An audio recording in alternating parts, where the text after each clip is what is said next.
Friends, வணக்கம். Welcome back to Tamilamudham. தற்காலத்தில் ஒரு ஜோதிடரிடம் ஜோதிடம் பார்க்க வர்றவங்க எல்லாம் ஒரு பரிகாரம் சொன்னாதான் அந்த ஜோசியர் நல்லவர் அப்படின்னு மக்கள் நம்புறாங்க. பிரபஞ்சத்தில் ஏற்படுத்தும் ரசாயன மாற்றமே நம் உடலுக்கும் உள்ளத்திற்கும் நன்மையை கொடுக்குதுங்க. பரிகாரத்தில் மொத்தம் 3 வகை இருக்கு. ஆன்மீக பரிகாரம், மாந்திரீக பரிகாரம், தாந்திரீக பரிகாரம். சரி, இப்போ ஆன்மீக பரிகாரம் அப்படின்னா இந்த பரிகாரம் பெற்றோர்களுடன் பயணம் செய்வது போல் பாதுகாப்பானதுங்க.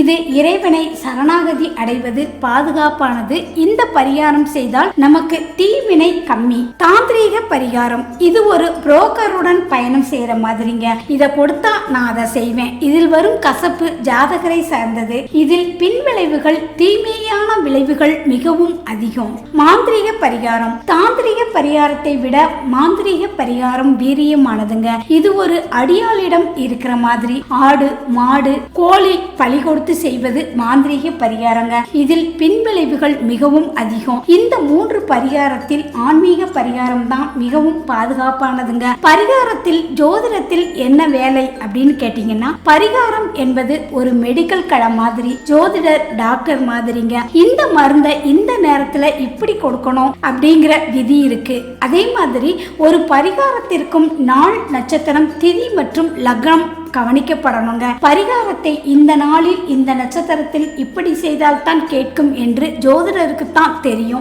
எந்த பரிகாரத்தை சொன்னாலும் அதனால் ஏற்படும் தீமையான விளைவுகள் ஜோதிடரை சார்ந்ததாக இருக்குங்க, ஜாதகரை சார்ந்தது கிடையாது. அதே மாதிரி கர்மா என்பது கல்வி, காமம், சொத்து, இந்த 3 வழியாகத்தான் வரும். ஒருவருக்கு கர்மா மனதில் எவ்வளவு பதிவாகி உள்ளதோ அதை அழிப்பதற்கு நிச்சயம் ஒரு பரிகாரம் தேவைங்க. ஒரு நோயை மருந்து அழிப்பது போல ஒரு தீய கர்மாவை அழிப்பதற்கு இந்த பரிகாரம் பயன்படுது. மனிதன் ஒவ்வொருவரும் நவகிரகங்களின் தாக்கத்துல தான் இருக்காங்க. நம் கண்ணுக்கு தெரியாத காந்த அலைகள் மனிதனை ஆக்கிரமித்து கொண்டிருக்குதுங்க.